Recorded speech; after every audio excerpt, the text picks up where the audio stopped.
Study for self में आपका स्वागत है। आज हम लोग एडुटेरिया के द्वारा एडीओ 2.0 सहायक 2.0 सीरीज जो करवाया जा रहा है उसका टेस्ट नंबर 8 हम लोग देखेंगे और टेस्ट नंबर 6 तक करवा दिया गया है और जनरल स्टडी का टेस्ट नंबर 8 है और आपका टेस्ट नंबर 7 और टेस्ट नंबर 9 जो है वो जल्द ही जो जनरल रीजनिंग और जनरल मैथ से रिलेटेड है वो जल्द ही डाल दिया जाएगा। तो पहले क्वेश्चन पे आते हैं हम लोग।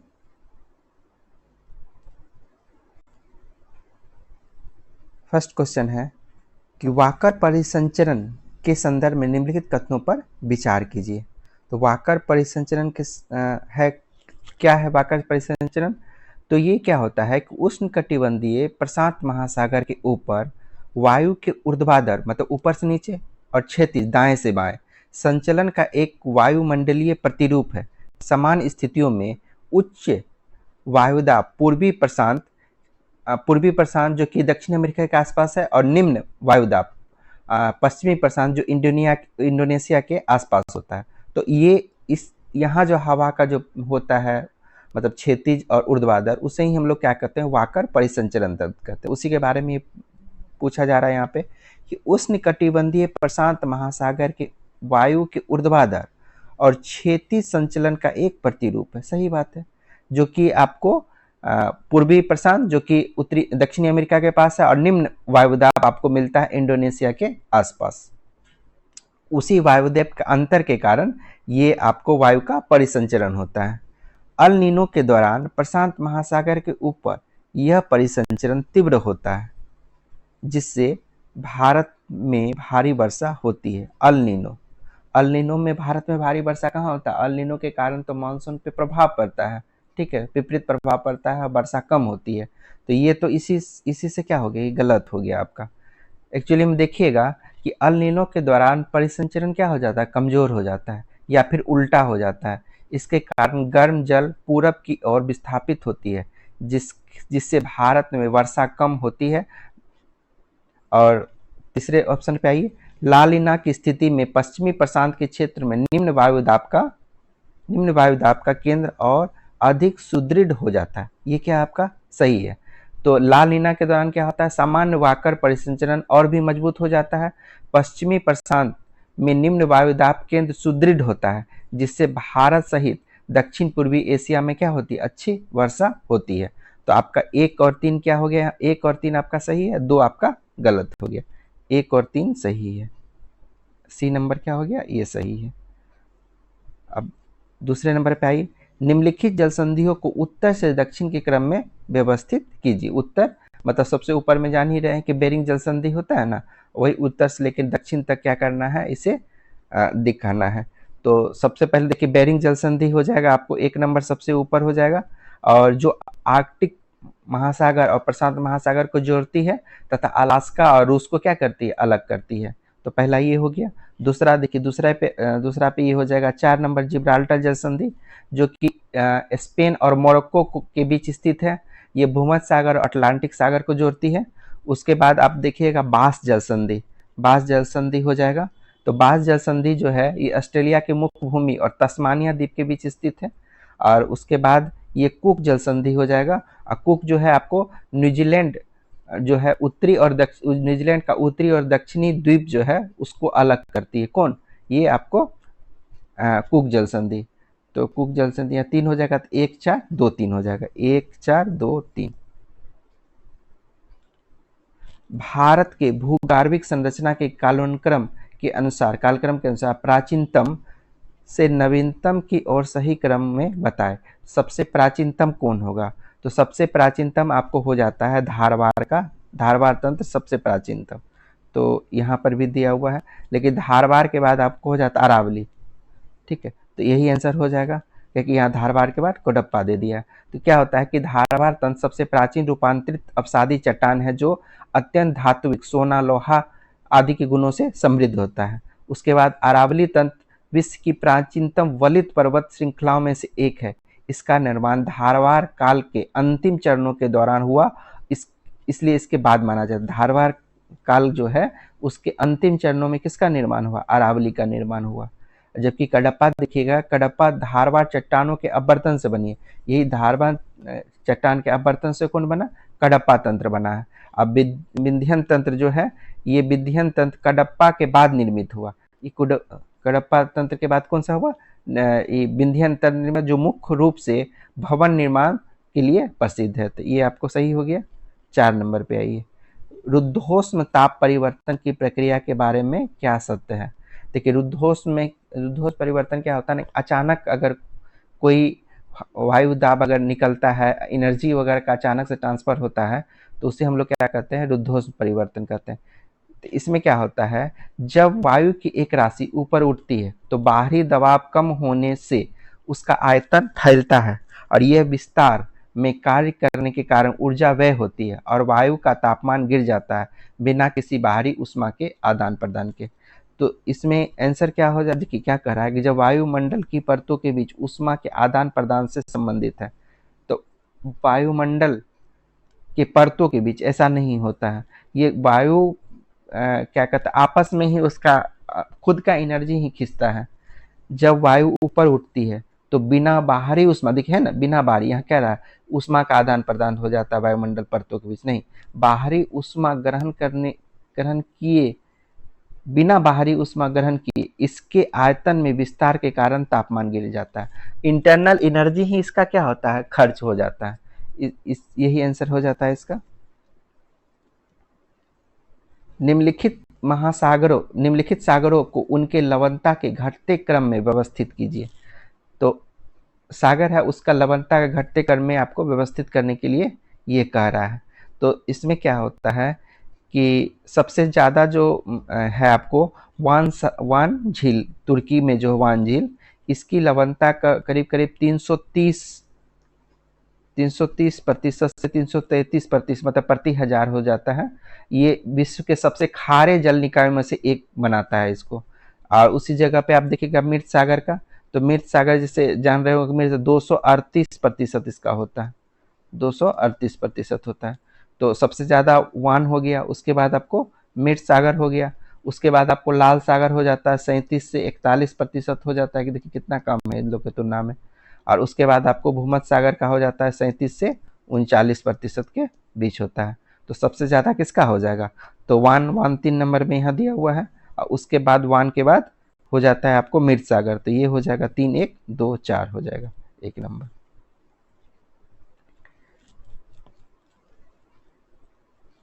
केरवा भू आकृतियां के संदर्भ में निम्नलिखित कथनों पर विचार कीजिए। केरवा के बारे में पूछा जा रहा है। तो यहाँ पे है कि ये कश्मीर घाटी में पाए जाने वाले झील का निक्षेप है। बिल्कुल सही है। ये मुख्य रूप से जलोढ़ मृदा और मोटे रेत के जमाव से बनते हैं। जलोढ़ मृदा से ये नहीं बनते हैं, ये गलत है। और केरवा जो है एक्चुअली में हिमनद मिट्टी और मोराइन के निक्षेप से बने होते हैं। हालांकि इसमें रेत और मिट्टी होती है, लेकिन इन्हें जलोढ़ मृदा नहीं कह सकते हैं, ठीक है, तकनीकी रूप से नहीं कह सकते। ये विशिष्ट रूप से झील और हिमनद के मूल निक्षेप है। तीसरा आप देखिए, केसर जाफरान की खेती के लिए विश्व प्रसिद्ध है। सही बात है। ये जो है आपको केसर की उच्च गुणवत्ता वाली खेती के लिए पूरी दुनिया में प्रसिद्ध है। इसके अलावा बादाम और अखरोट भी यहाँ पे क्या होते हैं? उगाए जाते हैं। तो क्या हो गया आपको? 1 और 3 सही है, 1 और 3 सही है, 2 गलत हो गया। ये तकनीकी तरफ से हम लोग इसे जलोढ़ मृदा नहीं कह सकते हैं, ठीक है। प्रायद्वीपीय भारत के दर्रे के संदर्भ में उत्तर से दक्षिण की ओर सही क्रम बतावे। सबसे उत्तर में कौन और सबसे दक्षिण में कौन है? तो यहाँ देखिएगा, थाल घाट जो है, ये मुंबई को नासिक से जोड़ता है थाल घाट। तो कहाँ है थाल घाट? यहाँ देखिए, यहाँ भी थाल घाट है, यहाँ भी थाल घाट है। और उसके बाद देखिएगा भोर घाट, मुंबई को पुणे से जोड़ता है, तो यहाँ पे भोर घाट हो गया। तो आंसर यही जा रहा है, थाल घाट। तो हो गया आपको मुंबई से नासिक, भोर घाट हो गया मुंबई से पुणे। उसके बाद आपको हो जाता है पाल घाट, नीलगिरी और अन्नामलाई पहाड़ी के बीच स्थित है, जो कि केरल पलक्कड़ और तमिलनाडु का कोयम्बटूर जो है उसे ये जोड़ता है। और उसके बाद सेनकोटा हो गया, ये दक्षिण में स्थित है, और कोलकम केरल और मदुरै तमिलनाडु को जोड़ता है सेनकट्टा। तो आंसर ये आपको बी नंबर हो जाएगा। महासागरीय तापीय प्रवणता वो परत है जहां पर गहराई के साथ तापमान में वृद्धि होती है, गलत। गहराई के साथ लवणता तेजी से कम होती है, गलत। गहराई के साथ तापमान में तीव्र गिरावट दर्ज की जाती है। गहराई के साथ तापमान में तीव्र गिरावट दर्ज की जाती है, उसे ही हम लोग क्या करते हैं, महासागरीय तापीय प्रवणता कहा जाता है। तो इसमें क्या है कि महासागरीय तापीय प्रवणता या तापीय प्रवणता एक संक्रमण परत है जो गर्म ऊपरी जल और ठंडी गहरी परत के बीच होती है। इस परत में गहराई बढ़ने पर तापमान बहुत तेजी से घटता है। महासागर की कुल जल का लगभग 90% हिस्सा इसी परत के नीचे होता है। 9 नंबर पे आई, ब्रह्मपुत्रा नदी के संदर्भ में दिहांग, दिबांग और लोहित के संगम के बाद असम घाटी में से किस नाम से जाना जाता है? तो यहाँ पे देखिएगा, तो इसे ब्रह्मपुत्रा के नाम से जाना जाता है, और तिब्बत में इसे क्या कहा जाता है, तसांगपो कहा जाता है, और अरुणाचल प्रदेश में से दिहांग या सियांग के नाम से जाना जाता है। असम घाटी में जब दिहांग में उत्तर से और दिबांग और लोहित नदियां मिलती है तो इसे ब्रह्मपुत्रा के नाम से जाना जाता है। और बांग्लादेश में इसे जमुना कहा जाता है, अंत में गंगा पद्मा से मिलने के बाद इसे मेघना कहा जाता है। सारा बता दिए एक साथ हम। अपसोर मतलब पेरीहेलियन और उपसोर अपहेलियन की घटनाओं के संदर्भ में क्या सही है? तो देखिएगा, तो पेरीहेलियन जो है, पेरीहेलियन अपसोर जो है, ये 3 जनवरी को होता है, 3 जनवरी के आसपास होता है, जब पृथ्वी सूर्य के सबसे निकट होती है। और वही अपहेलियन जो है वो 4 जुलाई के आसपास होता है, 4 जुलाई के आसपास होता है, जब पृथ्वी सूर्य से अधिकतम दूरी पर होती है। तो यहीं पर ऑप्शन में आप चेक कीजिए, तो सही पूछा जा रहा है, अपसोर के समय पृथ्वी सूर्य से अधिकतम दूरी पर होती है। तो उपसौर के समय अधिकतम नहीं, उपसौर के समय क्या होती है, वो निकटतम दूरी पे होती है, तो ये गलत हो गया आपका। अपसौर का बात कर रहा, अपसौर के समय पृथ्वी सूर्य के निकटतम नहीं, अपसौर के समय सूर्य क्या होगा, अधिकतम दूरी पे होती है, ये भी गलत हो गया। अपसौर की स्थिति 3 जनवरी, सही बात, हम लोग 3 जनवरी पर के आसपास होती है, जब पृथ्वी सूर्य के काफी करीब होता है, तो ये सही हो गया। इन स्थितियों को पृथ्वी के ऋतु परिवर्तन पर कोई प्रभाव नहीं पड़ता है, नहीं, ऋतु परिवर्तन पे इसका प्रभाव पड़ता है। पृथ्वी के ऋतु परिवर्तन पे मुख्य कारण पृथ्वी का अपने अक्ष पर झुकाव है, ना कि सूर्य से दूरी, इसलिए 3 जनवरी के आसपास होने के बावजूद उत्तरी गोलार्ध में ठंड पड़ती है। तो कौन सा सही हो गया? तो इसमें आपका सही तो देख रहे हैं सी नंबर हो जाएगा सही। सूची 1 और 2 का सुमेलित कीजिए और नीचे दिए गए कूट का उपयोग करके सही उत्तर का चयन कीजिए। तो इसमें देखिए पहला है आवेग। आवेग क्या होता है आपको, न्यूटन पर सेकेंड होता है, न्यूटन पर सेकेंड। न्यूटन पर सेकेंड कौन सा है इसमें, न्यूटन पर सेकेंड ये हो जाएगा, ठीक है। पृष्ठ तनाव, पृष्ठ तनाव सरफेस टेंशन हो गया। सरफेस टेंशन क्या होता है, फोर्स पर यूनिट लेंथ होता है, तो न्यूटन पर मीटर हो जाएगा, तो 1 नंबर हो गया। और प्रतिबल, प्रतिबल क्या हो गया आपको, स्ट्रेस, स्ट्रेस प्रेशर का यूनिट होता है फोर्स बटे एरिया, तो फोर्स बटे एरिया, तो न्यूटन पर मीटर स्क्वायर हो जाएगा 2 नंबर। और कोणीय त्वरण, तो कोणीय त्वरण रेडियन पर सेंटीमीटर स्क्वायर हो जाएगा, ये हो जाएगा आपको। तो 1 का 4 हो जाएगा, 1 का 4 ये हो जाएगा। एक ही है ऑप्शन में भी, आसानी से बना सकते थे।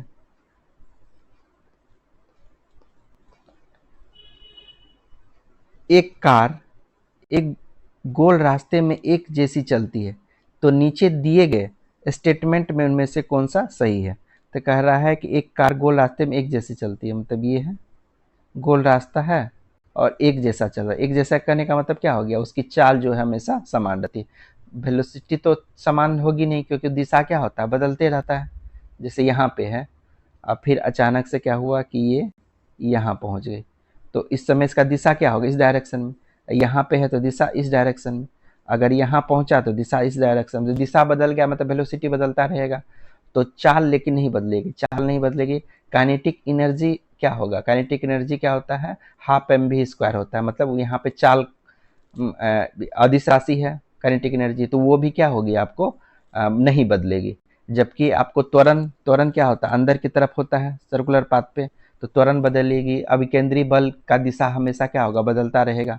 तो यहाँ पर आप देते हैं गति की दिशा में परिवर्तन के कारण स्थिर संवेग होगा। संवेग स्थिर नहीं होगा क्योंकि संवेग क्या है, एक सदिश राशि है और दिशा बदल रहा है तो संवेग भी बदलेगा, तो नहीं होगा, ये गलत है। वहीं पर आप ये देखिएगा कि गति की दिशा में परिवर्तन ना होने के कारण संवेग में परिवर्तन। अब गति की दिशा में तो परिवर्तन तो हो रहा है ना, तो फिर ये तो नहीं कह सकते हैं, ये भी गलत हो गया। अब देखिए गति की दिशा में परिवर्तन के कारण वेग में परिवर्तन, सही बात है। गति में कोई परिवर्तन नहीं हो रहा, लेकिन गति की दिशा में परिवर्तन के कारण वेग में क्या हो जाएगा, परिवर्तन हो जाएगा। गति की दिशा में परिवर्तन के कारण चाल में परिवर्तन, तो चाल चाल भी क्या अदिश राशि, इसको दिशा से क्या मतलब है, तो ये गलत हो गया। तो डायरेक्शन और मैग्नीट्यूड का बात कर रहा है, तो गति की दिशा ही तो वेग बनाता है ना, तो आंसर क्या हो जाएगा, सिर्फ सी नंबर हो जाएगा। किसी चीज को स्थिर अवस्था से हिलाने के लिए उसकी गति को एक जैसी बनाए रखने के मुकाबले ज्यादा बल की जरूरत क्यों होती है। ठीक है, मतलब इसका ये कहने का मतलब है कि कोई ये कार है, ठीक है, अगर ये चल रही है तो इसे धक्का देना आसान है, लेकिन कार अगर रुक गई, ठीक है, कार अगर रुकी हुई है तो आप इसको चलाना थोड़ा डिफिकल्ट है। ठीक है, अगर चल रहा है, जैसे कि आप ट्रॉली बैग ही है, ट्रॉली बैग अगर खिंचाते जा रहा है तो आसानी से चलते जाएगा, लेकिन जब आप रोक के जब खींचना, उस समय आपको ज़्यादा ताकत लगाना पड़ता है ट्रॉली बैग को ही। तो जब कोई गति में चल रहा है तो थोड़ा कम ताकत लगता है, जब स्थिर है तो ज़्यादा ताकत। क्यों? क्योंकि स्थैतिक घर्षण जो होता है वो ज़्यादा बड़ा होता है। स्थैतिक घर्षण बल जो होता है वो बड़ा होता है रोलिंग या फिर स्लाइडिंग घर्षण के। ठीक है, गतिज घर्षण की तुलना में स्थैतिक घर्षण ज़्यादा होता है, तो ज़्यादा ताकत लगाना पड़ता है। तो क्या हो जाएगा इसका कि एक बार गाड़ी चलने के बाद इसका घर्षण कम हो जाता है। सही बात है, हम बोले ना कि स्थैतिक घर्षण मतलब अपनी स्थिति का रुके रहने के कारण जो घर्षण होता है, घर्षण बल वो ज़्यादा होता है। तो घर्षण बल ज़्यादा होगा तो वो ज़्यादा ताकत लगाना पड़ेगा उसे खींचने के लिए। जब कोई बच्चा गति कर रहा है तो गतिक घर्षण कम होता है स्थैतिक घर्षण की तुलना में, इस कारण कम बल लगाना पड़ता है। तो क्या हो जाएगा, सी नंबर आंसर हो जाएगा। अब देखिए इनमें से कौन सा घर्षण बल घटते क्रम का सही क्रम है। अब देखिए हम बता ही दिए सबसे ज्यादा किस में होता है, स्थैतिक घर्षण में। तो देख लीजिए स्थैतिक घर्षण यहाँ पे है, स्थैतिक घर्षण यहाँ है। स्थैतिक घर्षण के बाद होता है आपको जैसे आपको घसीट के किसी लेके चल रहे हैं, ठीक है, गतिक घर्षण, तो सर्पी घर्षण हो जाए। और लोटनिक घर्षण होता है जैसे बॉल बेयरिंग लगा हुआ है, जैसे कि हम लोग का ये क्या कहते हैं, ट्रॉली लगा, ट्रॉली में क्या है, घूमता है वो चक्का लगा हुआ, तो वो उसे लोटनिक घर्षण कहते हैं, रोल करता है वो, तो ये हो जाएगा रोलिंग फ्रिक्शन। तो आंसर क्या हो जाएगा आपको, सी नंबर हो जाएगा।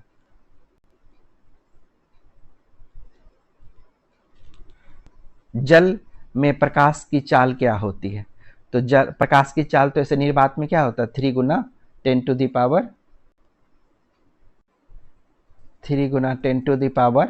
8 मीटर पर सेकेंड होता है, किसमें, निर्वात में।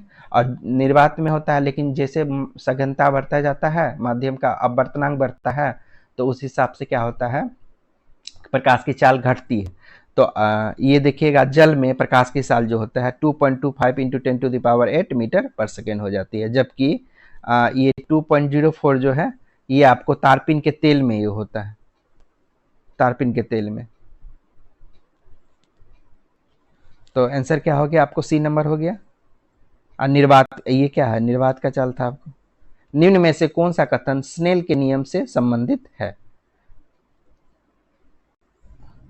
स्नेल्स का लॉ देखिएगा तो इसमें क्या होता है, थोड़ा सा मैं बता दूं तो आसान हो जाएगा समझना।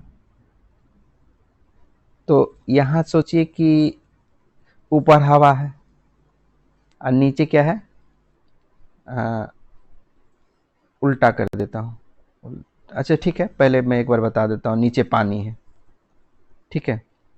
इसका ये कहना है कि जब हवा से कोई किरण आती है तो सबसे पहले उसका जो सरफेस होता है, पानी का सरफेस, उसके ऊपर पड़ेगी। तो इसके ऊपर एक लंब डाल दीजिए, ठीक है, ये लंब है।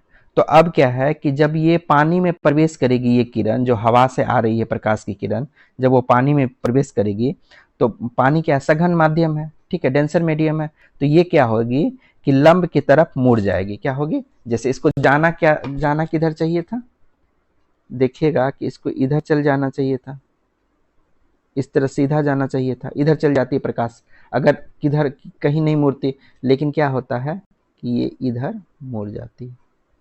तो क्या हुआ यहाँ पे आप देखें कि प्रकाश आई और ये अप लंब के, ये आप जो डाले थे ये क्या था, एक लंब था, ये लंब था, तो लंब की तरफ क्या होगी, मुड़ गई, तो ये एंगल थीटा बनाया। तो यही कहने का मतलब है। अपवर्तन इसी को कहा जाता है कि जब कोई प्रकाश की किरण एक माध्यम से दूसरे माध्यम में जाती है, या फिर कहिए कि विरल माध्यम से सघन माध्यम में जाती है, तो वो लंब की तरफ क्या हो जाती है, मुड़ जाती है। तो इसमें क्या हो जाता है, तो इसका अपना अपवर्तनांक होगा हवा का, μ1 ले लीजिए, ठीक है, और पानी का अपवर्तनांक क्या होगा, μ2 हो जाएगा। तो इसके लिए इन्होंने मैथमेटिकल एक फॉर्मूला बताया है,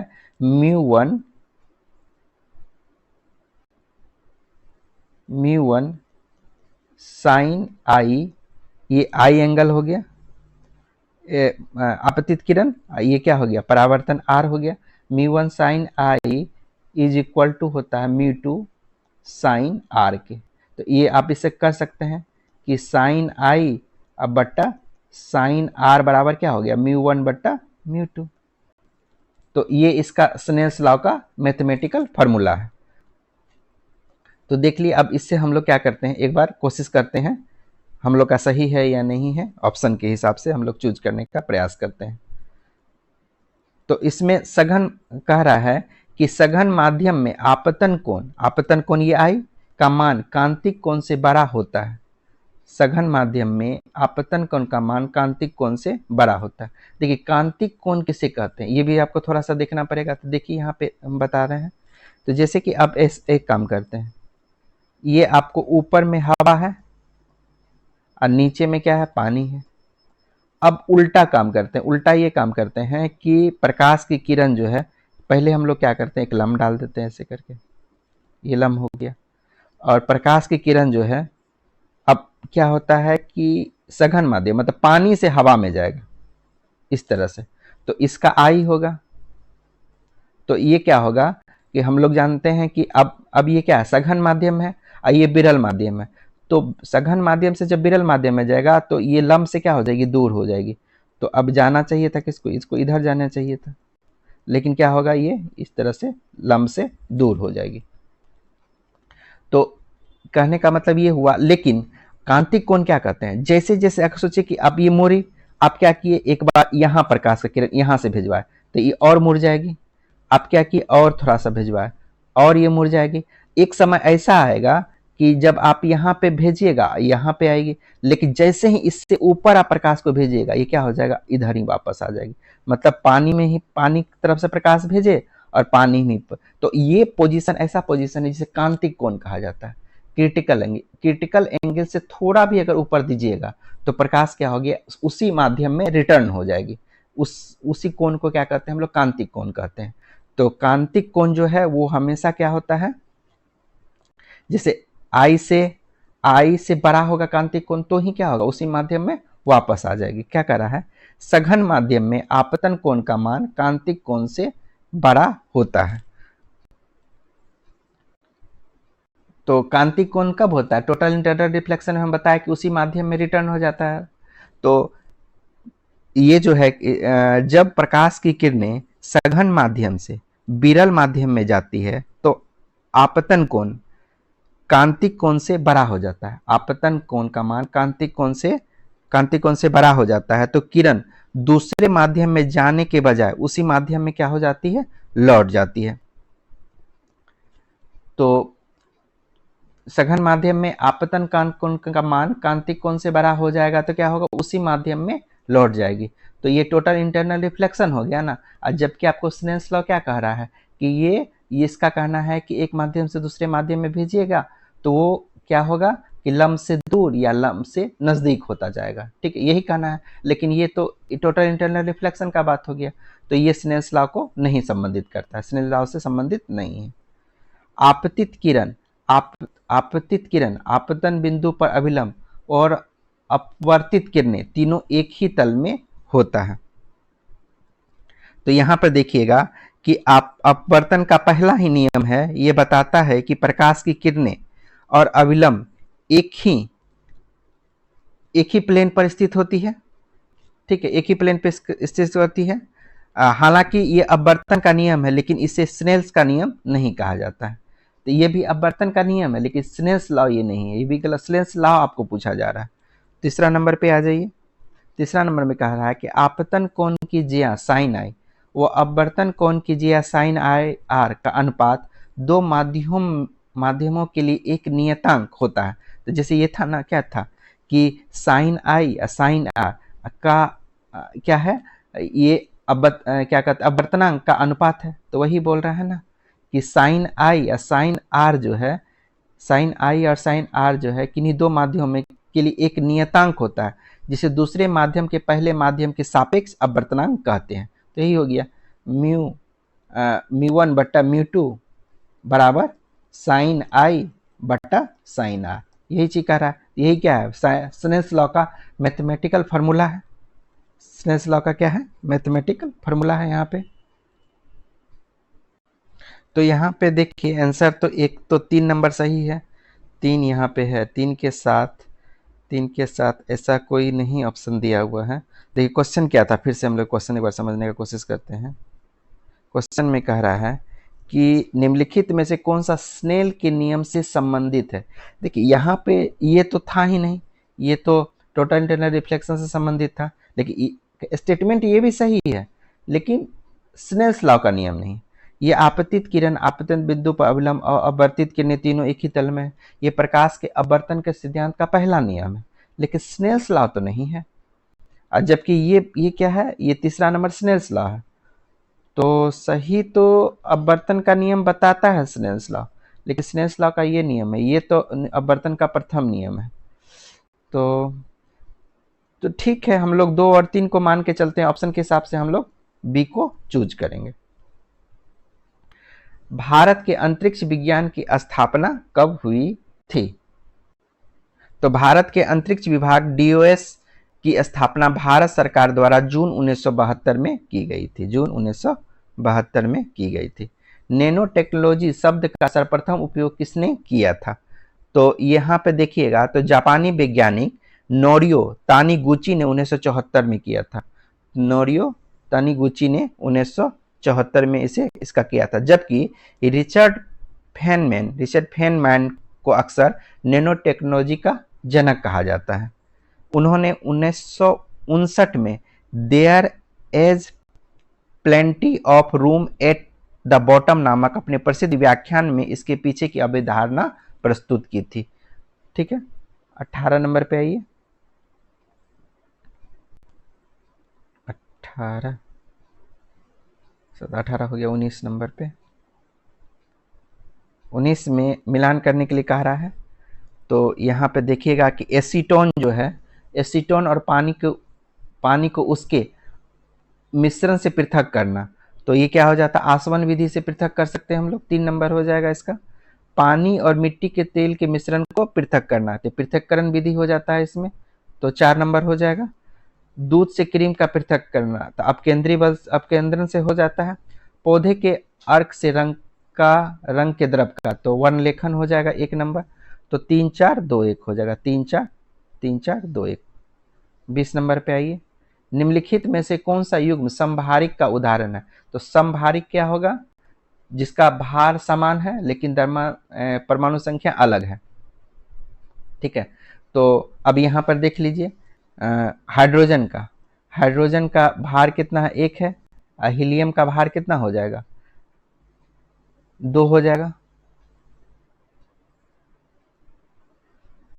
देखिए ऐसे हम लोग समझते हैं, इससे समभारिक में क्या हो गया, परमाणु संख्या एटॉमिक नंबर अलग होता है, एटॉमिक वेट क्या होता है, सेम होता है।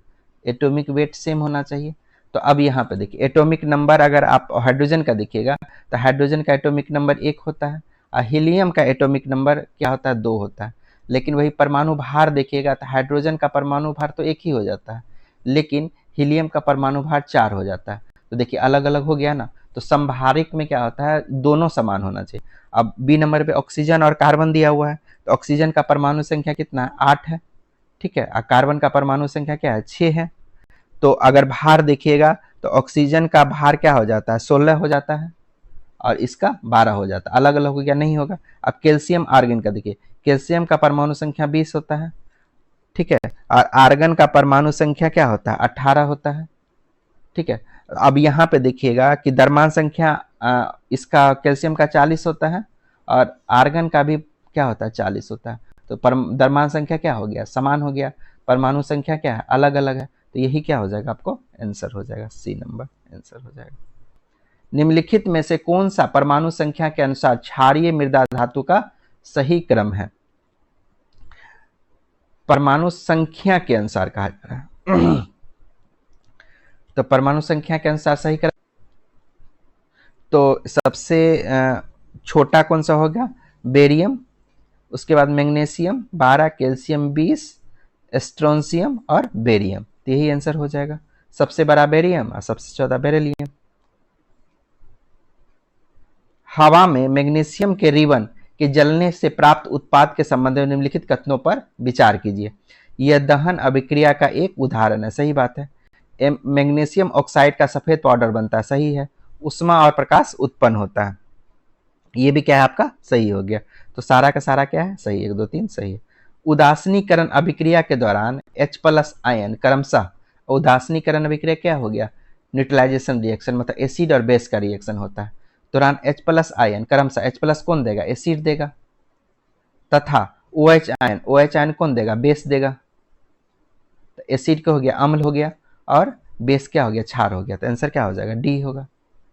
उदासीनीकरण अभिक्रिया होता ही अम्ल और क्षार के बीच में, H+ देता है और क्षार OH- देता है।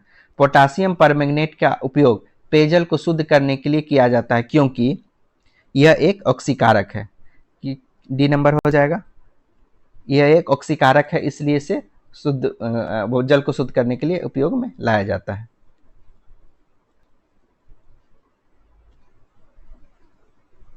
पच्चीस पे नंबर पे आ जाइए।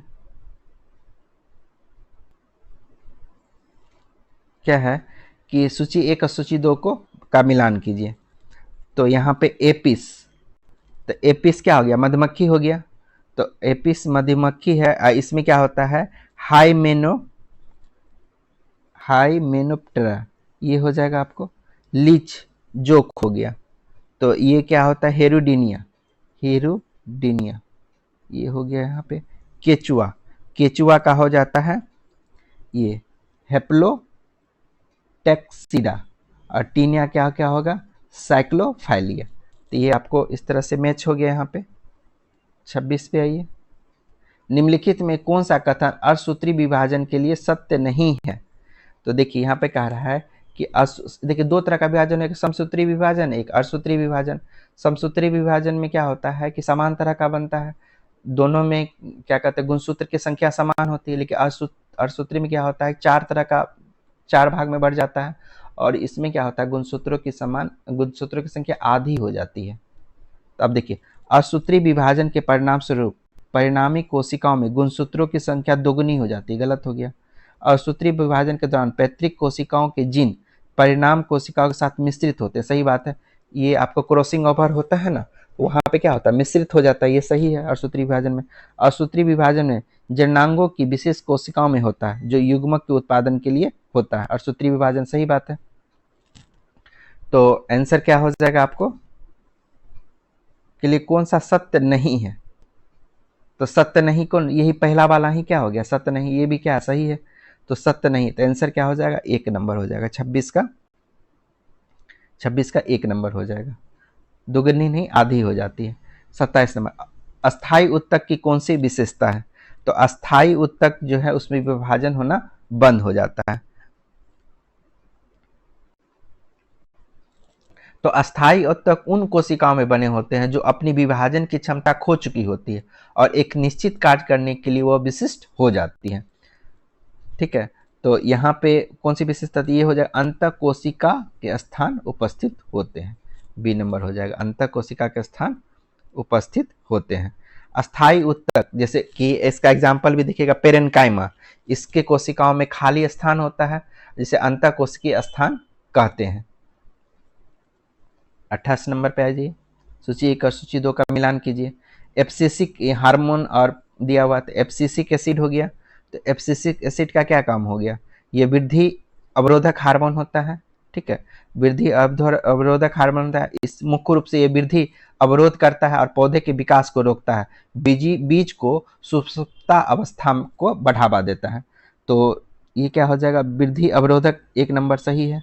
साइटोकाइनिन, साइटोकाइनिन जो होता है कोशिका विभाजन के लिए काम करता है, तो कोशिका विभाजन ये हो जाएगा 4 नंबर हो जाएगा, कोशिका विभाजन के लिए काम करता है। जिब्रेलिन जो है कोशिका वृद्धि और तने की लंबाई बढ़ाने में इसका बहुत मदद करता है, तो कोशिका वृद्धि हो गया, तने की लंबाई बढ़ाने के लिए।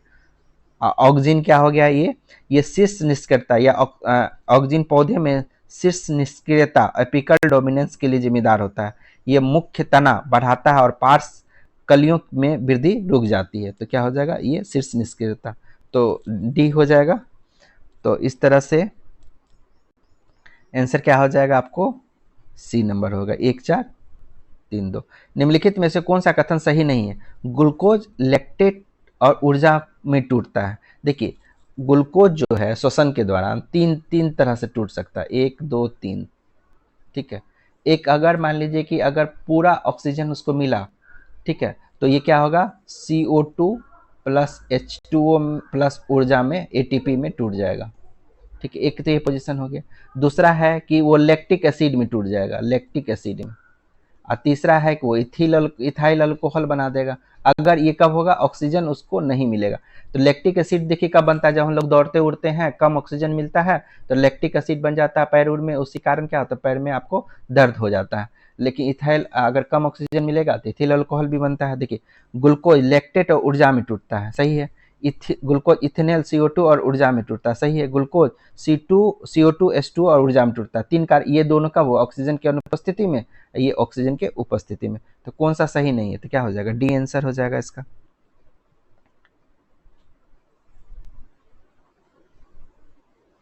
श्वेत रुधिर कोशिका WBC एक अत्यधिक उत्पादन किस रोग के कारण होता है, तो इसमें क्या होता है कि ल्यूकेमिया इसका आंसर हो जाएगा।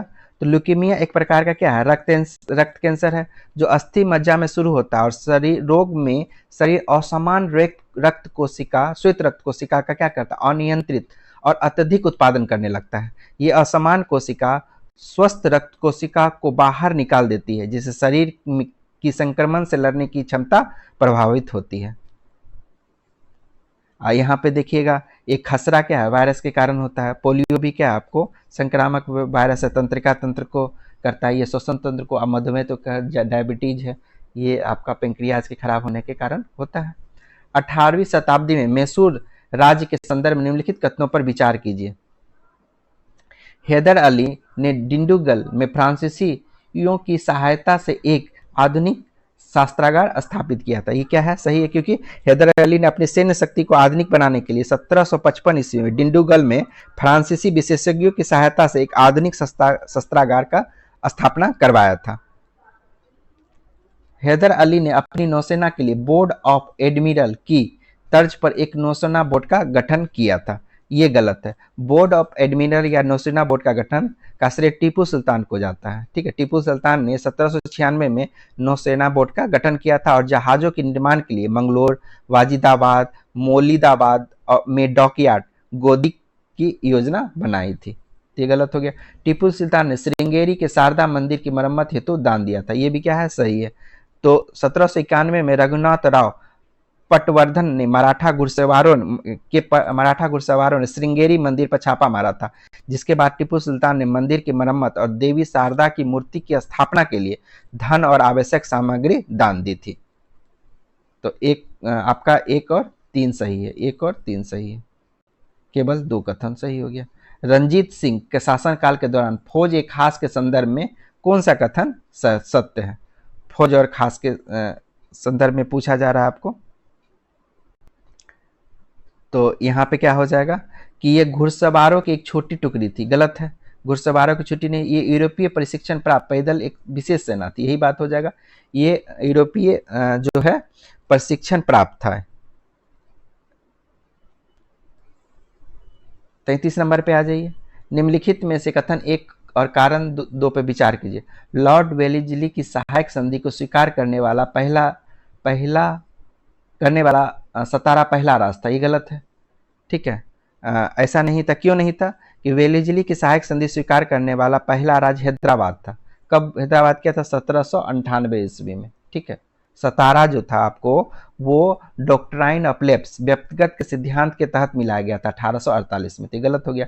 निजामों को मराठा और टीपू सुल्तान के आक्रमणों का निरंतर भय बना हुआ रहता था। तो ये क्या है आपको कि हैदराबाद के निजाम को मराठा और टीपू सुल्तान के आक्रमण का निरंतर भय रहता है, इसलिए अपने सुरक्षा हेतु यह संधि की थी। तो ये निजाम मतलब हैदराबाद का विषय बताया जाए, हैदराबाद रहता तो कथन कारण दोनों सही हो जाता, लेकिन क्या है, ये तो गलत हो गया। ये आपका सही है, आर सही है। ये गलत है और आर सही है। 34 पे आ जाइए।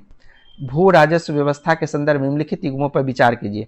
अस्थाई बंदोबस्त, तो अस्थाई बंदोबस्त को सूर्यास्त कानून कहा। सही बात है। देखिए क्या होता है कि 1793 में लॉर्ड कॉर्नवालिस ने बंगाल, बिहार, उड़ीसा में इसे लागू किया था। इसे सूर्यास्त कानून से जुड़ा था, जिसके तहत यदि जमींदार निश्चित तारीख के सूर्यास्त तक लगान जमा नहीं करता था तो उनकी जमींदारी क्या की जाती थी? नीलाम कर दी जाती, इसलिए सूर्यास्त कानून भी कहा जाता था। रैयतवारी, व्यक्तिगत किसान के साथ अनुबंध था। सही बात है। महलवारी, ग्राम समुदाय को की एक इकाई माना जाता था। ये भी क्या है? सही है। तो तीनों का तीनों युग्म क्या हो गया? सभी तीनों युग्म आपको सुमेलित है, सही है।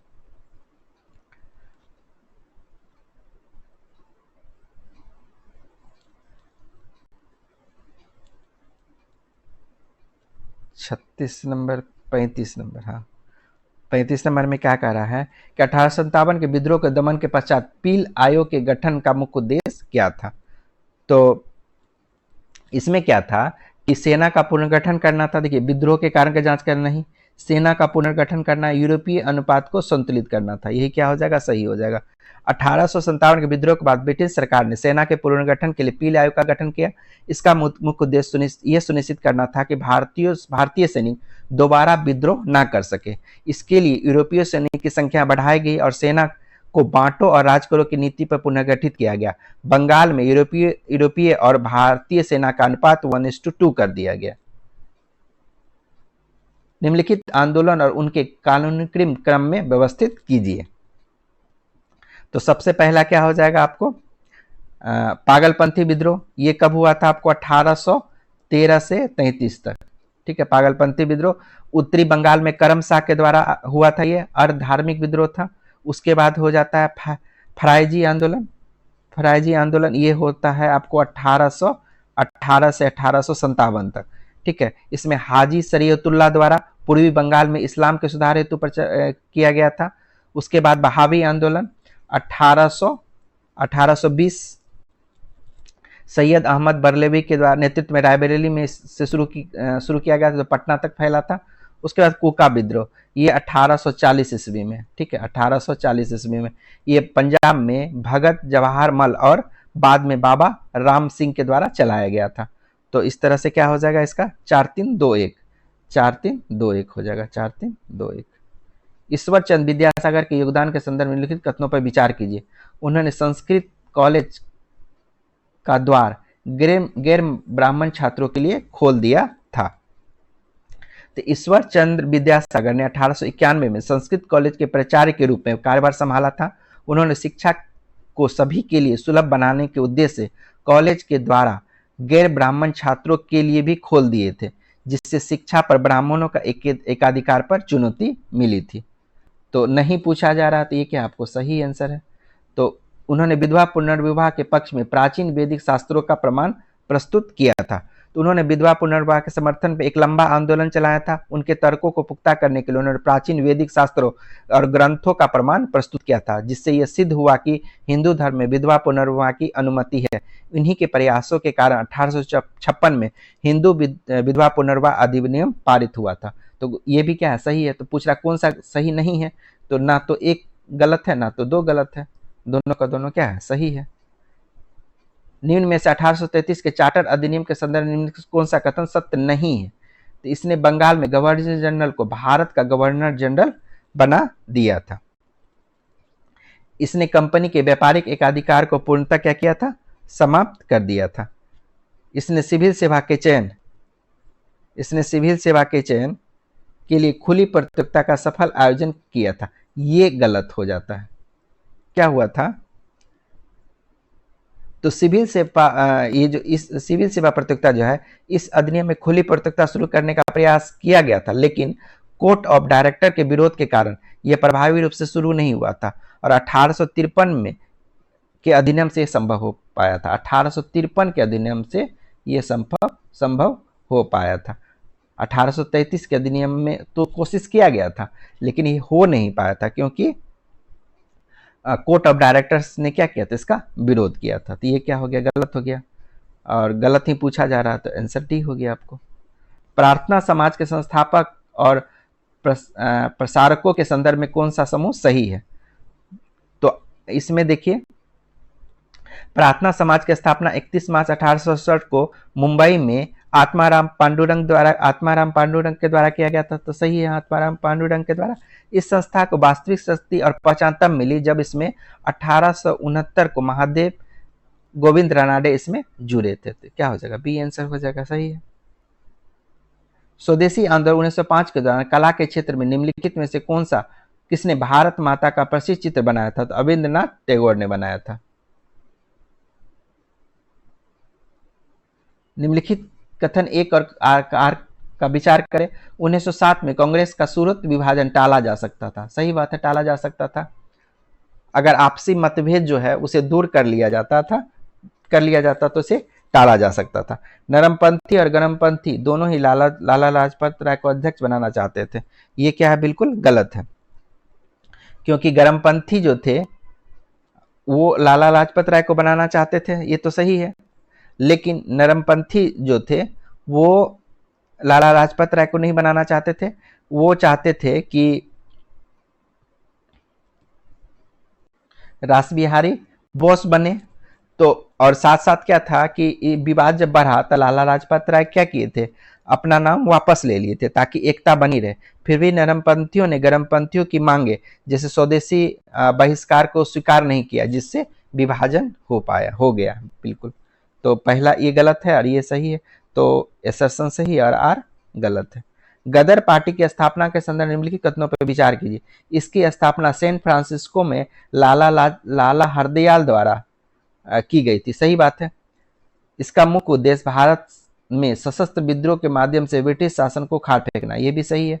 गदर नामक समाचार पत्र केवल हिंदी भाषा में प्रकाशित हुए थे, ये गलत है। सबसे पहला तो इसका जो ये था वो तो आपको उर्दू भाषा में प्रकाशित हुआ था, उर्दू भाषा में पहला अंक, उसके बाद इसे हिंदी, गुजराती, मराठी, अंग्रेजी में निकाला गया था। यहाँ तक कि पश्तो भाषा में भी इसका एक अंक छपा था। तो ये गलत हो गया। 1 और 2 क्या है आपका, सही है। अलाउद्दीन खिलजी के सहना ए मंडी का मुख्य कार्य क्या था? देखिए, मंडी से ही समझ लीजिए, व्यापार से रिलेटेड है, बाजार से। तो गुप्तचर संस्था तो कभी नहीं होगा, घुड़सवारी नहीं होगा, सेना की रसद नहीं होगा। अनाज की कीमतों का निर्धारण और बाजार का निरीक्षण हो जाएगा, बी नंबर सही हो जाएगा। मंडी से पता चल गया आपको। मुगल चित्रकला के संदर्भ में निम्नलिखित कथनों पर विचार कीजिए। हुमायूं के साथ मीर सैयद अली और अब्दुल समद को ईरान से लाया गया था। तो ये जो है आप देखिएगा इसको, तो ये क्या है कि मुगल चित्रकला की नींव हुमायूं के शासनकाल में पड़ी थी। जब ईरान से वापस लौटा तो उसने अपने साथ 2 प्रसिद्ध चित्रकारों मीर सैयद अली और अब्दुल समद को लेकर आया और इन दोनों ने मुगल शैली के प्रारंभिक स्वरूप को आकार दिया था। सही हो गया। जहांगीर के काल में मुरक्का या मतलब एल्बम बनाने की परंपरा शुरू हुई थी, ये भी सही है। जहांगीर के काल को मुगल चित्रकला का स्वर्णयुग कहा जाता है। उनके समय में चित्रकला में यथार्थवाद बढ़ा और व्यक्तिगत चित्रों के साथ साथ मुरक्का यानी एल्बम बनाने की कला बहुत लोकप्रिय हुई। जहांगीर स्वयं चित्रकला का इतना पारखी था कि वह चित्र देख कर बता सकता था कि ये किसके द्वारा बनाया गया है। शाहजहां के काल में चित्रकला के रेखांकन और सूक्ष्म विवरण का पर जोर कम पड़ा। सही बात है। एक्चुअली में क्या है कि शाहजहां के काल में चित्रकला के प्रति रुचि कम नहीं हुई थी, लेकिन बल्कि चित्रकला अधिक भव्य और अलंकृत हो गई थी। हालांकि इस समय स्थापत्य कला, वास्तुकला को अधिक प्रधानता मिली। चित्रकला में सोने और चमकीले रंगों का प्रयोग बढ़ा। कीमती पत्थर पर चित्रण पर जोर दिया गया। विषय वस्तु अधिक दरबारी और अनुष्ठानिक होगी। अतः इस काल में चित्रकला में रेखांकन और सूक्ष्म विवरण पर जोर तुलनात्मक रूप से क्या हो गया, कम हो गया। सारा का सारा क्या है आपका सही हो गया। 45 शिवाजी के अष्टप्रधान में सुमंत का क्या उत्तरदायित्व था। देखिए सुमंत जो है आपको, ये अष्टप्रधान जो होता था उसमें एक सुमंत होता था जिसे दबीर भी कहा जाता था। इसका मुख्य कार्य विदेशी मामलों को देख रेख करना और अन्य राज्यों के साथ कूटनीतिक संबंध स्थापित करना था। और साथ साथ इसके अतिरिक्त वह दरबारी शिष्टाचार का पालन करवाने और विदेशी राजदूतों के स्वागत और उनके साथ होने वाली वार्ता के लिए भी उत्तरदायी था। तो विदेशी मामले और दरबारी शिष्टाचार, बी नंबर हो जाएगा। 46 पे आ जाइए। निम्नलिखित सूफी सिलसिला और उनके आगमन के क्रम को बताइए। तो यहाँ पे देखिएगा, तो सूफी में सबसे पहले 12वीं शताब्दी में आया था चिश्ती। 12वीं शताब्दी में 1 नंबर हो जाएगा, ठीक है। और संस्थापक से कौन था, ख्वाजा मोइनुद्दीन चिश्ती थे इसके। जबकि सोहरावर्दी 13वीं शताब्दी में, ये 12वीं में हो गया। सोहरावर्दी 13वीं शताब्दी में, शेख बहाउद्दीन जकरिया थे इसके। और उसके बाद देखिए कादरी सिलसिला 15वीं शताब्दी में, 15वीं शताब्दी में कादरी सिलसिला, इसके प्रवर्तक शाह नेमतुल्लाह और सैयद मोहम्मद जिलानी थे। और नक्शबंदी जो थे ये 16वीं शताब्दी में थे। बाकी बिल्ला द्वारा इसे स्थापित किया गया था। तो ये पूरा 1 2 3 4 ही हो जाएगा। नागार्जुन ने माध्यमिक करिका में शून्यवाद का प्रतिपादन किया था, ये सही है। तो यहाँ पे एक्सप्लेनेशन अगर सही होगा तो शून्यवाद के विषय में बताएगा।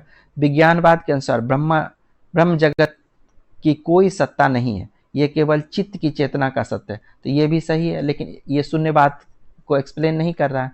तो सही है लेकिन व्याख्या नहीं कर रहा है, बी हो जाएगा।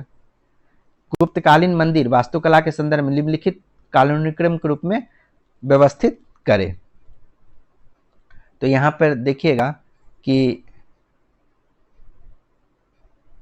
तो सांची मंदिर जो है ये मध्य प्रदेश में है। सांची मंदिर कहाँ पे है, मध्य प्रदेश में है। और सांची मंदिर मध्य प्रदेश में है। ये सबसे प्राचीन गुप्तकालीन मंदिर और इसका छत क्या था, सपाट था। तो 1 नंबर पे ही हो जाएगा। उसके बाद हो जाता है तिगवा का विष्णु मंदिर, ये जबलपुर मध्य प्रदेश में है। ये गंगा यमुना की मूर्तियों का प्रवेश द्वार भी अंकन होता है, तिगवा का मंदिर।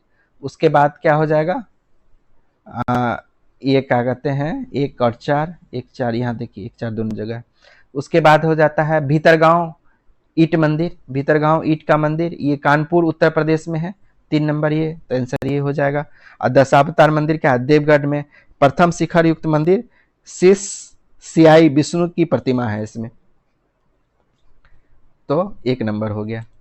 49 पे आ जाइए। सिंधु घाटी सभ्यता के धार्मिक विश्वासों के संदर्भ में निम्नलिखित कथनों पर विचार कीजिए। यहाँ के लोग मूर्तियों की पूजा करते थे, लेकिन मंदिरों का कोई अवशेष प्राप्त नहीं है, बिल्कुल सही है। मोहनजोदड़ो से प्राप्त पशुपति की मोहरें हाथी, व्याघ्र, गेंडा और भैंसा अंकित होता था, ये भी क्या है, सही है। हड़प्पावासी पुनर्जन्म में विश्वास नहीं करते थे, जैसा कि उनके संविधान प्रथाओं में स्पष्ट होता है, ये गलत है। एक्चुअली में क्या है कि ये हड़प्पावासी पुनर्जन्म या मृत्यु के बाद जीवन में विश्वास करते थे। उनके संविधान प्रथाओं से स्पष्ट होता है कि वे शवों के साथ दैनिक उपयोग की वस्तु जैसे आभूषण, बर्तन दफना देते थे, जो इस धारणा पर आधारित थी कि ये चीजें उनके अगले जीवन में काम में आएगी। तो 1 2 क्या है, सही है। 3 गलत हो गया। ऋग्वेदिक काल की नदियों के प्राचीनतम और आधुनिक नामों को सुमेलित कीजिए। तो तिस्ता तिस्ता क्या हो जाता है, झेलम हो जाता है, 2 नंबर हो जाएगा। परोसनी, परोसनी आपको राबी हो गया, परोसनी राबी 1 नंबर। अस्किनी, अस्किनी आपको चिनाब हो गया, अस्किनी चिनाब 4 नंबर। और सुद्रुत, ये आपको सतलुज हो गया, सतलुज 3 नंबर। तो 2 1 4 3, 2 1 4 3 1 नंबर हो जाएगा आपका। उसके बाद आइए अगला कहा है कि 1773 के रेगुलेटिंग एक्ट के तहत बंगाल के गवर्नर जनरल की सहायता के लिए एक 4 सदस्यीय कार्यकारी परिषद का गठन किया गया। निम्न में से कौन उस परिषद के सदस्य नहीं थे? तो फ्रांसिस मनसान और क्लेवेरिंग जो है वो कार्यकारी सदस्य थे, लेकिन वारेन हेस्टिंग जो है वो सदस्य नहीं थे। वारेन हेस्टिंग बंगाल के गवर्नर जनरल थे, उनकी इन्हीं की सहायता के लिए ये समिति का गठन किया गया था। तो आंसर क्या हो जाएगा? डी हो जाएगा। तो 4 सदस्यीय में जैसे कि फिलिप फ्रांसिस हो गया, उसके बाद आपको क्लेवेरिंग हो गया, मानसन हो गया, बारबेल हो गया। हम बारबेल नाम नहीं दिया हुआ था, तो एक हो जाता है 4 सदस्यीय में, एक हो जाता है आपको बारबेल, बारबेल। भारत में संघीय न्यायालय की स्थापना 1 अक्टूबर 1937 को भारत सरकार अधिनियम 1935 के अंतर्गत की गई थी। इसके प्रथम मुख्य न्यायाधीश कौन थे? तो इलिजा इम्पे नहीं मार दीजिएगा, ठीक है। इसके कौन होते? सर मोरिस गवेयर थे, सर मोरिस गवेयर थे, ठीक है। सर इलिजा इम्पे जो थे वो 1774 में सर्वोच्च न्यायालय जो कोलकाता में बनाया गया था उसके पहले मुख्य न्यायाधीश थे सर इलिजा इम्पे। खाद्य मिलावट निवारण अधिनियम 1954 कब से प्रभावी हुआ था? ये जून 1955 में। कब हुआ? जून 1955 में प्रभावी हुआ। निम्नलिखित में से किस अनुच्छेद के तहत उपराष्ट्रपति को उसके पद से राज्यसभा के प्रस्ताव पर हटाया जा सकता है? तो ये क्या हो जाता है आपको? 67 का बी हो जाता है, 67 का बी। भारत संविधान के अनुच्छेद 67 बी के अनुसार उपराष्ट्रपति को राज्यसभा के सभी सदस्यों के बहुमत से पारित प्रस्ताव द्वारा उसके पद से हटाया जा सकता है, जिसे लोकसभा द्वारा भी स्वीकार किया जाना चाहिए। इस प्रक्रिया के लिए कम से कम 14 दिन पहले यह सूचना देना पड़ेगा। पूर्व प्रधानमंत्री मनमोहन सिंह के संबंध में निम्न कथनों में कौन सा कथन सही है? ये विश्व बैंक के प्रथम पूर्व प्रतिनिधि हैं, भारत के पूर्व गृह मंत्री, भारतीय रिजर्व के पूर्व गवर्नर, यही हो जाता है सी नंबर। तो मनमोहन सिंह जो है वो अर्थशास्त्री राजनीतिज्ञ थे, 2004 से 2014 तक प्रधानमंत्री रहे 1982 से 85 तक भारतीय रिजर्व बैंक के 15वें गवर्नर थे। यूजीसी के अध्यक्ष के रूप में उन्होंने कार्य किया और 91 से 96 तक वो 22वें वित्त मंत्री भी थे। सूची 1 और सूची 2 का चयन कीजिए। सीएजी की नियुक्ति क्या होता है? अनुच्छेद 148 4 नंबर हो जाएगा। और सीएजी के कर्तव्य और शक्ति 149 खातों का ये क्या हो जाएगा? 150 3 नंबर। और ऑडिट हो जाएगा 51 1 नंबर। तो 4 2 3 1, 4 2 3, 4 2 3 1 डी नंबर हो जाएगा।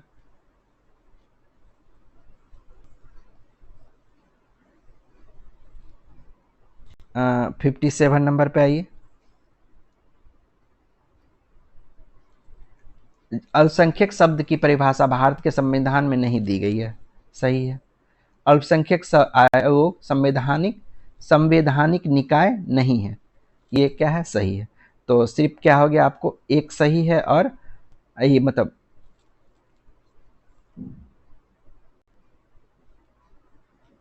हाँ दोनों सही हो गया ना, ये भी सही हो गया। व्याख्या सही नहीं कर रहा है, तो बी नंबर हो। एक्चुअली में देखिए क्या है, भारत के संविधान में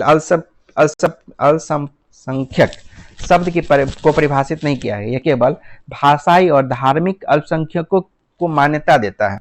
राष्ट्रीय अल्पसंख्यक आयोग अधिनियम 1992 के तहत राष्ट्रीय अल्पसंख्यक आयोग की स्थापना की गई थी, जिससे यह एक शाब्दिक निकाय है, संवैधानिक नहीं होकर शाब्दिक निकाय है। निम्न में से कौन सी समिति का संबंध चुनाव सुधार से है? तो दिनेश गोस्वामी का संबंध किससे है? चुनाव सुधार से है। जबकि नरसिम्हन समिति जो है ये बैंकिंग से आपको हो गया, बलवंत राय मेहता आपको पंचायती राज से, अचिलैया समिति जो है कर सुधार से हो गया। भारतीय नौसेना में सेना के लेफ्टिनेंट कर्नल के समकक्ष कौन होता है? तो कौन होता है? कमांडर होता है। गोवा गोवा के गोवा भारत का विधिवत पूर्ण राज्य कब बना? तो मई 1987 में। कब बना? मई 1987 में। गोवा 19 दिसंबर 1961 को पुर्तगाल शासन से मुक्त हुआ था। 61 से 87 तक यह दमन द्वीप के साथ एक केंद्र शासित प्रदेश रहा। गोवा 56वें संविधान संशोधन अधिनियम 1987 के तहत 30 मई 1987 को भारत का 25वां पूर्ण राज्य बना था। और इसको एक विशेष प्रावधान भी है 371 का आई गोवा को। निम्न में से कौन सी विशेषता भारतीय अर्थव्यवस्था को विकासशील श्रेणी दर्शाती है? प्रच्छन्न बेरोजगारी सही है, कृषि मुख्य व्यवसाय सही है, प्रोटीन की प्रति अधिक सेवन उच्च, ये तो कहाँ से प्रोटीन खाएगा, मानव पूंजी की निम्न गुणवत्ता, तो मानव पूंजी की निम्न गुणवत्ता सही बात है। तो ये 3 सही है, चौथा सिर्फ क्या हो गया आपको गलत हो गया। भारतीय कृषि क्षेत्र में अक्सर प्रच्छन्न छिपी हुई बेरोजगारी पाई जाती है, जहां आवश्यकता से अधिक लोग कार्यरत होते हैं, जिससे उत्पादकता क्या हो जाती है, कम हो जाती है। भारतीय अर्थव्यवस्था की प्रमुख विशेषता कृषि पर निर्भरता है, जहां कार्यबल का एक बड़ा हिस्सा कृषि और संबंध गतिविधियों में लगा हुआ रहता है। विकसित देशों की तुलना में भारत में शिक्षा और स्वास्थ्य जैसी सुविधा का स्तर कम होता है। मानव पूंजी निम्न गुणवत्ता को दर्शाता है। प्रति व्यक्ति प्रोटीन सेवन निम्न होना पोषण असंतुलन और आम आय सीमाओं का संकेत बताती है, जिसे निम्न स्तर रहने से मानव विकास स्तर अपेक्षाकृत कम होता है। तो आंसर क्या हो जाएगा? 1 2 4 1 2 4। सामाजिक विकास के 3 अवस्थाओं का सिद्धांत त्रैमासिक नियम किसने प्रतिपादित किया था?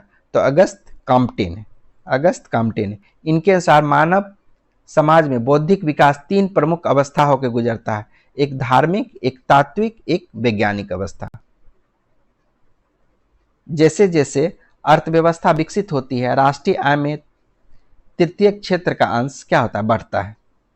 सही बात है। जैसे जैसे अर्थव्यवस्था विकसित होती है, राष्ट्रीय आय में तृतीय क्षेत्र का अंश क्या हो जाता है? बढ़ता चला जाता है। जैसे आय बढ़ने के साथ साथ लोग का परिवहन, व्यापार, बैंकिंग, शिक्षा, स्वास्थ्य सेवा, सूचना प्रौद्योगिकी जैसी अधिक सेवाओं की मांग क्या हो जाती है? बढ़ती चली जाती है, जिससे इस क्षेत्र में विस्तार होता है। 64 पे आ जाइए। भारतीय अर्थव्यवस्था के संदर्भ में निम्नलिखित कथनों पर विचार कीजिए। पिछले दशक में वास्तविक सकल घरेलू उत्पाद की वृद्धि दर लगातार बढ़ती रही, ये गलत है। जबकि देखिएगा कि 2016 में 8.26% था, 2019 में घटकर 3.87% हो गया, और 2020 में तो -8.3 कोरोना के समय में हो गया। तो लगातार वृद्धि तो नहीं कह सकते। पिछले दशक में बाजार कीमतों पर रुपयों में सकल घरेलू उत्पाद लगातार बढ़ता रहा, ये आप सही कह सकते हैं। ठीक है। ऐसे देखिए कि 2013 में $1.856 ट्रिलियन से बढ़कर 2025-26 में $3.96 ट्रिलियन रहने का अनुमान है। तो समग्र क्या होगा? वृद्धि को दर्शाता है। तो केवल 2 सही हो जाएगा। भुगतान संतुलन की प्रतिकूल स्थिति का मतलब क्या है? जैसे आयात है और निर्यात 2 चीज होता है। तो आयात क्या किए? ज्यादा कर लीजिए। चीन से हम लोग क्या करते हैं? आयात बहुत ज्यादा करते हैं, निर्यात नहीं कर पाते हैं। तो वहां पे क्या? भुगतान संतुलन की प्रतिकूल स्थिति है, निर्यात से अधिक आयात। तो यही आंसर हो जाएगा। क्या कि क्या है कि वहां पे आपका डॉलर का क्या हो जाता है? आपको नुकसान हो जाता है।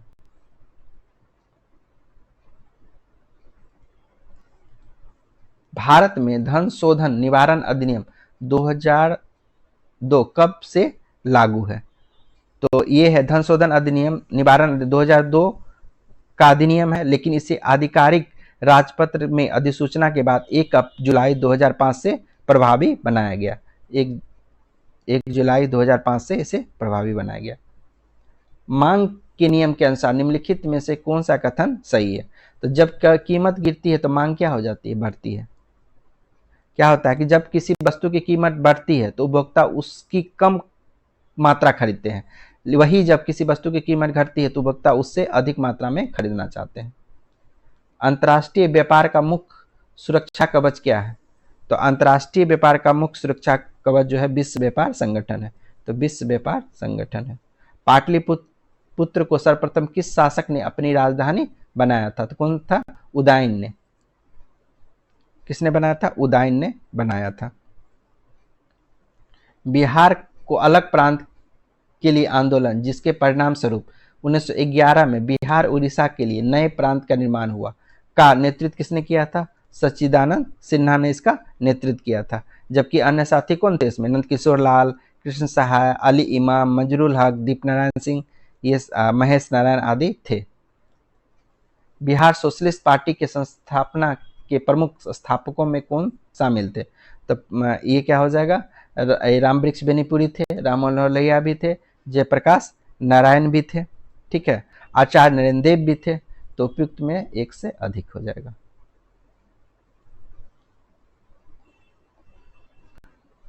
पटना कलेक्ट्री और पटना कॉलेज के भवन किस शैली में से प्रभावित है? तो ये आपको हॉलैंड शैली से प्रभावित है। हॉलैंड क्या हो गया? डच हो गया।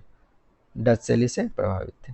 बिहार के उस क्रांतिकारी का नाम बताइए जिसने सितंबर 1928 में हिंदुस्तान सोशलिस्ट रिपब्लिकन आर्मी की बैठक में भाग लिया था। तो कौन थे ये? फणींद्रनाथ घोष थे। फणींद्रनाथ घोष थे। 1928 ईस्वी में दिल्ली के फिरोज शाह कोटला मैदान में हिंदुस्तान रिपब्लिकन आर्मी की स्थापना हुई थी। ये एक क्रांतिकारी संगठन था, ठीक है। 74 पे आ जाइए। ये तो पहले भी आ चुका है। धारवाड़ कर्म की चट्टाने कहाँ पे होगा? मुंगेर में। मुंगेर ये हो गया यहाँ पे। विंध्यन कर्म की चट्टाने, तो विंध्यन कर्म का कैमूर, टर्सेरी हिमालय और क्वाटनरी गंगा का मैदान। 1928 में बिहार में रविदास सभा का गठन किसने किया था? रविदास सभा का गठन जगजीवन राम के द्वारा किया गया था। किसके द्वारा किया गया था? जगजीवन। निम्नलिखित में से किसने पटना सिटी में पीर अली के नेतृत्व में विद्रोह को दबाया था? तो ये आप देखिएगा इसमें, तो कौन थे? कैप्टन कमिश्नर टेलर थे। कमिश्नर टेलर थे। तो 3 जुलाई 1857 पटना सिटी के पुस्तक विक्रेता पीर अली के नेतृत्व में अंग्रेजों के विरुद्ध संघर्ष प्रारंभ हुआ। इस विद्रोह को दबाने के लिए अफीम व्यापार का एजेंट लायल मारा गया, परंतु कमिश्नर टेलर ने इसे बलपूर्वक दबा दिया। बिहार में असहयोग आंदोलन के दौरान नवंबर 2020 में किस स्थान पर नशाबंदी आंदोलन चलाया गया? कहां पर चलाया गया? डुमराव में नशाबंदी आंदोलन चलाया गया। शराबबंदी आंदोलन कहां हुआ? भागलपुर में।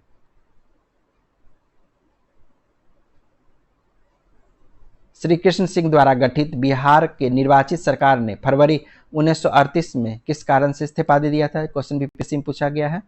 तो राजनीतिक विद्रोहियों के रिहाई के लिए। राजनीतिक विद्रोहियों के रिहाई के लिए 20 जुलाई 1937 को भारत सरकार अधिनियम 1935 के तहत श्री कृष्ण के नेतृत्व में बिहार में कांग्रेस की सरकार बनी।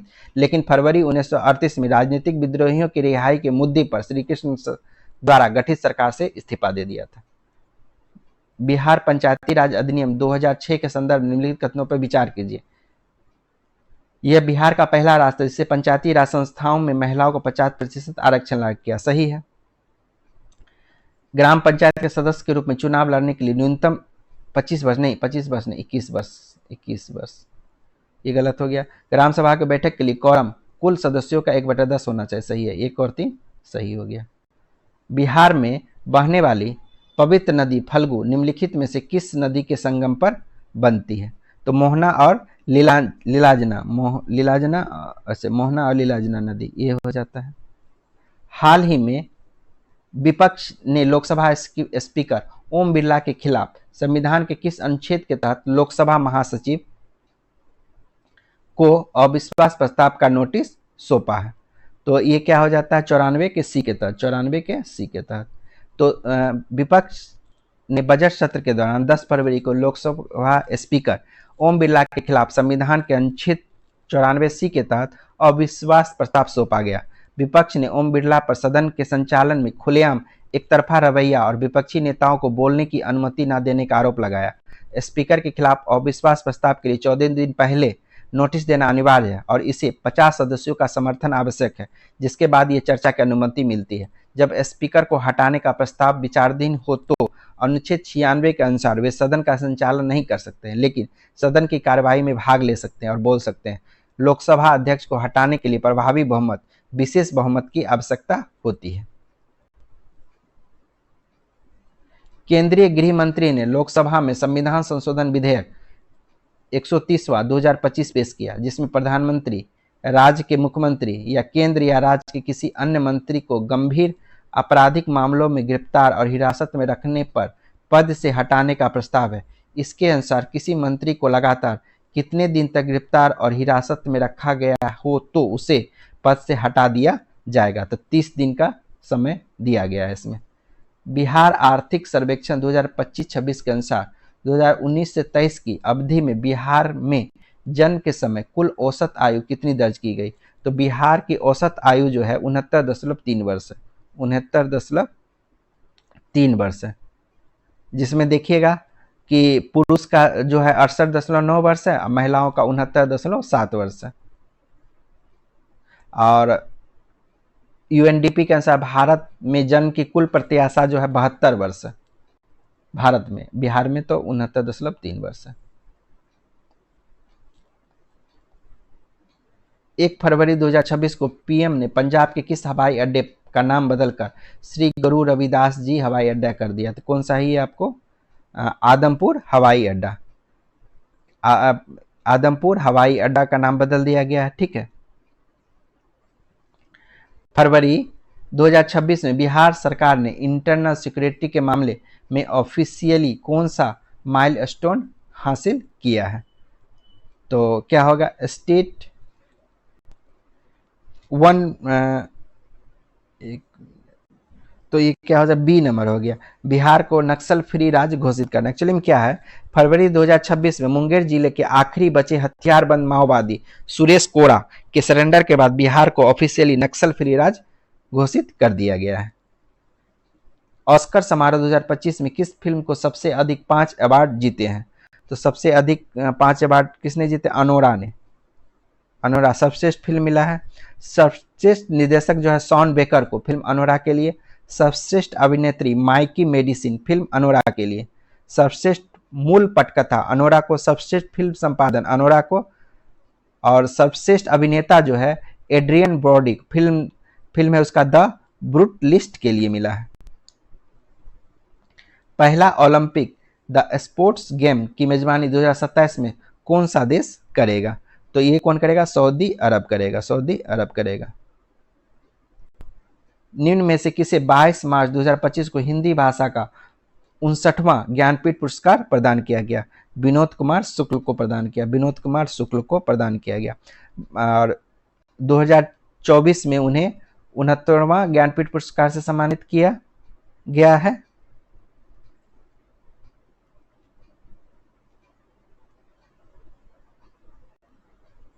मार्च 2025 में हिंदी भाषा का ज्ञानपीठ पुरस्कार प्रसिद्ध साहित्यकार विनोद कुमार शुक्ल को प्रदान किया गया। इन्हें वर्ष 2024 के लिए 69वां ज्ञानपीठ पुरस्कार से सम्मानित किया गया। आईएमएफ का कार्यकारी निर्देशक, तो आईएमएफ का कार्यकारी निर्देशक जो है कौन है? उर्जित पटेल। उर्जित पटेल। थाईलैंड के प्रधानमंत्री अनुतिन, फ्रांस के प्रधानमंत्री सेबेस्टियन और एसीसी के अध्यक्ष मोहसिन नकवी। सारा का सारा क्या है? मिला हुआ। 1 2 3 4 हो जाएगा। भारत सरकार द्वारा 23 सितंबर को किस दिवस के रूप में मनाने की घोषणा की है? तो आयुर्वेद दिवस मनाने की घोषणा की है। 91 पे आ जाइए। भारत में अंतर्राष्ट्रीय बुकर पुरस्कार 2025 से किसे सम्मानित किया गया है? तो कौन है? बानू मुश्ताक को। तो अंतर्राष्ट्रीय बुकर पुरस्कार 2025 से बानू मुश्ताक को सम्मानित किया गया है। इन्हें कन्नड़ भाषा की कहानी संग्रह हार्ट लैम्प के लिए अंतर्राष्ट्रीय बुकर पुरस्कार से सम्मानित किया गया। वे कर्नाटक की निवासी हैं। 2 जून 2025 को संयुक्त राष्ट्र शांति मिशन के तहत 18वीं बीएसएफ की टुकड़ी किस देश में भेजी गई है? तो किस देश में भेजी गई है बताइए?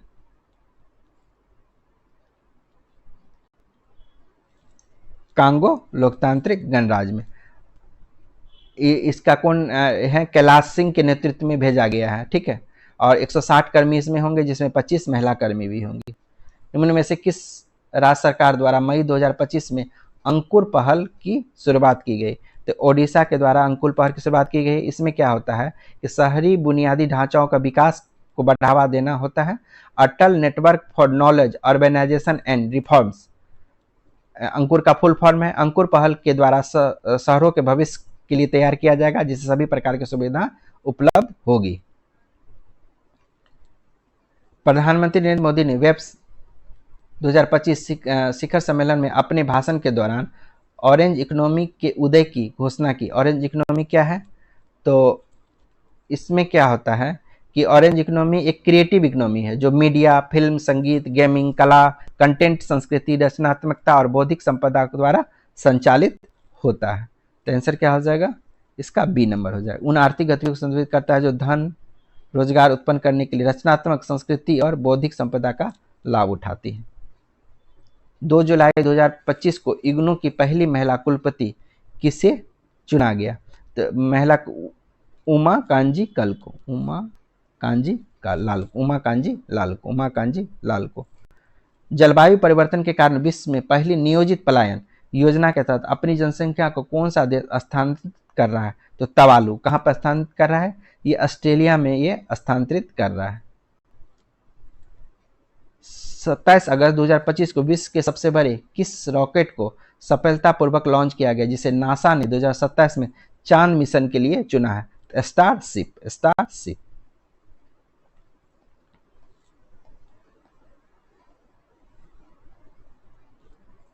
98 पे आइए।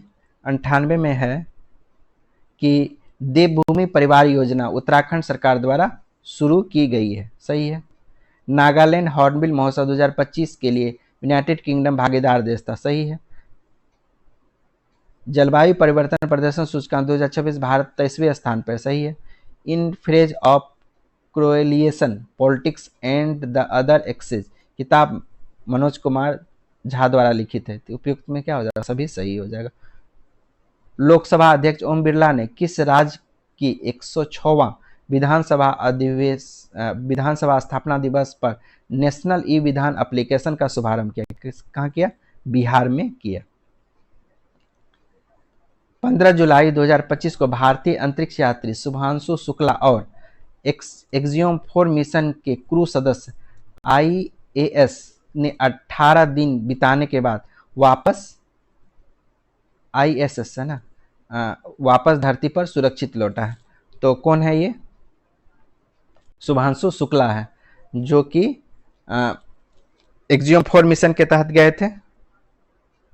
तो कितने दिन के बाद ये वापस आए हैं? 18 दिन बिताने के बाद धरती पर वापस लौटे हैं। कितने क्रू सदस्य थे? तो 3 क्रू सदस्य थे। तो ये हो गया, आपको 100 तक समाप्त हो गया। तो अगर कोई दिक्कत है तो कमेंट्स कीजिए जरूर। कमेंट्स सबसे ज़्यादा ज़रूरी होता है ताकि सुधार किया जा सके कंटेंट में। और दूसरा है कि अगर अच्छा या खराब लगे लाइक कर सकते हैं और चैनल को सब्सक्राइब भी कीजिए। धन्यवाद।